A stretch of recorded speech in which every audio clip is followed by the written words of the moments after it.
천지를 창조하시니라. 100번 읽어도 우리가 아멘 아멘 아멘 하지 않습니까? 아멘. 아, 이것도 보니까 하나님 창조하셨고 이것도 보니까 하나님 창조하셨고. 아멘.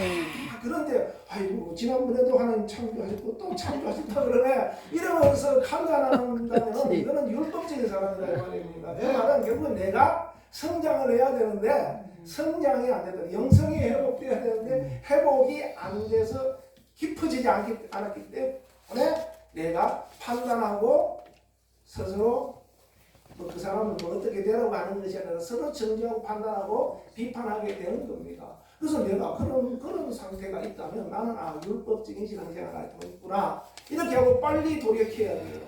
근데 우리나라 성도들의 대부분이 그렇게 많이 합니다. 그런데 목사님들은 어떤가? 나는 복음적인 설교 한다고 하면서 돌아보면 점검해 보면은 율법적인 설교를 대부분 많이 해요. 여러분 방송 한번 보세요. 어떤가? 어떻게 생활해야 됩니까? 이렇게 살아야 됩니다. 이렇게 선하게 하고 교훈적인 그 설교를 계속하면서 성도들에게 가르칩니다. 그러다 보니까 거기 벗어나면 내가 재식을 느껴요. 근데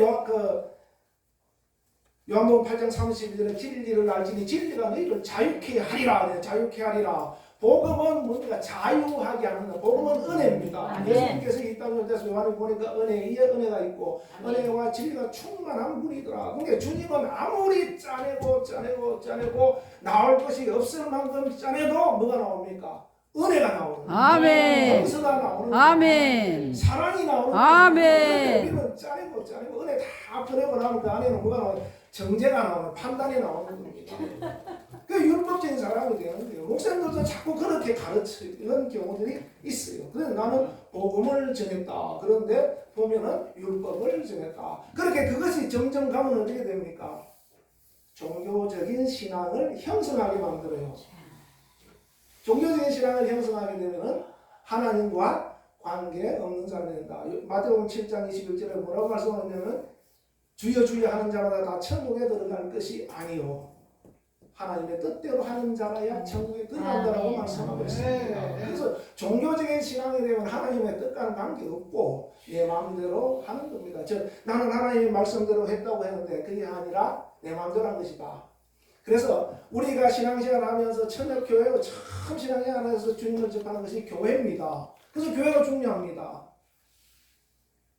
교회 와서 예배를 하고 믿는 사람들과 교제를 하고 성경을 접하고 그렇게 됩니다. 그래서 열심히 교회를 다녀요. 그래서 은혜를 경험하지 못하면 세상으로 돌아가 버립니다.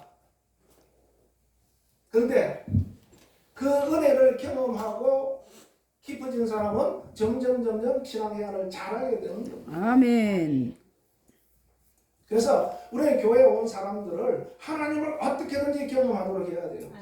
교회는 기독교는 경험의 종교다, 체험의 종교다 이러는데 체험의 종교라 그러니까 막 랄랄라 방언하고 막 병 고치고 이런 거 막 보이니까 그거 없으면 그냥 아이고 교회가 명숭 이렇게 하는데 그게 아니라 진짜 하나님이 내 하나님이신 거 주는 것 뜻이요 살게 된 하나님이다라고 고백한 베드로의 고백처럼 그 고백이 내게서 그냥 믿어지고 입술로 고백하고 그 고백한 대로 내가 행하는 그런 믿음으로 성장해야 되는 겁니다. 그래서 영성이 깊어져요.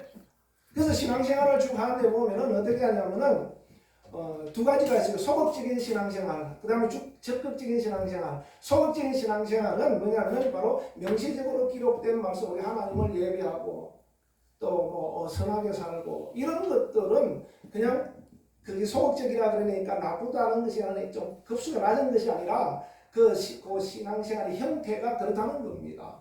근데 그렇게 쭉 가다 보면은 하나님이 다스릴 필요가 없어요. 왜? 주일날 되면 나는 말씀에 의해서 그냥 교회 오면 되니까 새벽에 일어나면 기도하면 되니까 밥 먹을 때 기도하고 불쌍한 사람 보면 도와주고 이렇게 하면은 명시적인 것을 행하는 그것은 소극적인 것이다 이 말입니다. 그런데 하나님은 그거는 율법적인 신앙생활, 그것을 이제 율법적인 신앙생활을 할 수 있습니다. 그런데 복음적인 적극적인 신앙생활은 진리가 너희를 자유케 하리라. 진리를 알지 진리가 너희를 자유케 하리라. 자유를 주고서 예수 안에서 우리가 자유를 얻고서 자유롭게 신앙생활하는 겁니다. 근데 자유라니까 내 마음대로 하는 것이 아니고 이 소극적인 신앙생활을 바탕으로 하되 그 한 단계 그 위에서 하나님께서 내게 뭐라고 말씀하시는가라는 겁니다. 오늘 본문에 있는 것처럼 내 양은 내 음성을 듣나니 그들은 내 말을 듣고 따른다 그랬습니다.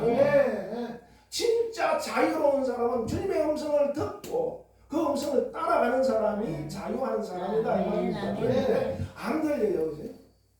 안 들립니다. 기가 막혀서 안 들려요. 또 어떤 사람은 기가 높아서 안 들려요. 요즘 성도들 신앙생활 행태가 어떤지 아십니까? 교회는 본교회 가고 예배는 본교회 가 드리고 설교는 유튜브 틀어서 유명한 강사들 틀어서 거기에 팬덤이라고 팬덤을 형성해가지고 거기에 집중합니다. 그래서 하루라도 그분 설교를 안 들으면 잠을 못 자요. 자기 전에 반드시 한편 설교를 듣고 그다음에 헌금은 내 하고 싶은 대로 보내는 거예요. 이게 현대 신앙 교인의 정상적인 궤도에서 벗어난 사람들의 신앙생활이 형태입니다. 나는 어떻게 하고 있는가? 근데 우리가 교회로 집중하지 않으면은 그렇게 될 수가 있어요. 유튜브 팬덤 목사님 팬덤을 가지고 있는 그 목사님 설교 들어보세요. 얼마나 웃기고 재밌고 막 그래도 진짜 나를 하나님 안에서 자유하게 하도록 하는 복음적인 신앙생활을 하도록 그렇게 이끌어가지 않습니다. 누가 책임질 거예요? 그분들은 아무 책임이 없습니다. 자기는 유튜브에 영상 올려가지고 그냥 틀어준 죄밖에 없어요.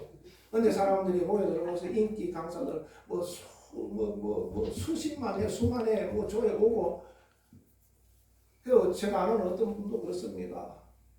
팬이래 팬. 그래서 그걸 링크를 해갖고 자꾸 올리고 보내주고 막 그래요.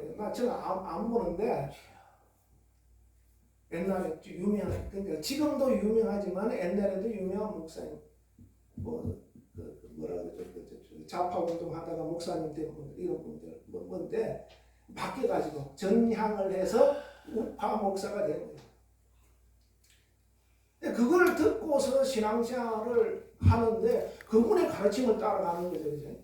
교회에 가서는 그냥 내가 장로니 안수집사니 권사니 해서 거기서 자리를 차지하고 앉아서 머리숱 채워주는 것 뿐이지. 그리고 헌금 거기 하기도 하고 저기도 하고 하지만은 실제로 내가 하나님으로부터 공급하시는 저 주님의 말씀을 듣고서 내가 성장하고 생각하고 움직이는 그 일을 누구로부터 하느냐 이 말입니다. 주님은 에베소서 5장 27절에 그가 자기 앞에 영광스러운 교회를 세우사 티나 주름 잡힌 것이나 거룩하고 흠이 없도록 하기 위해서 그렇게 하셨다라는 겁니다. 교회를 통해서 내가 소속된 교회, 나는 포도나무요 너희는 가지다라고 요한복음 15장에 그렇게 말씀하고 있거든요. 우리는 어느 가지에 붙었습니까? 열린교회 가지의 몸체의 가지에 여기 성도들은 그렇게 붙은 가지다 이 말입니다. 그런데 떨어져 가지고 엉뚱한 데 붙여놓고 이게 붙었다고 라고 본인은 생각하지만 실제로 안 붙었다 이 말입니다. 예.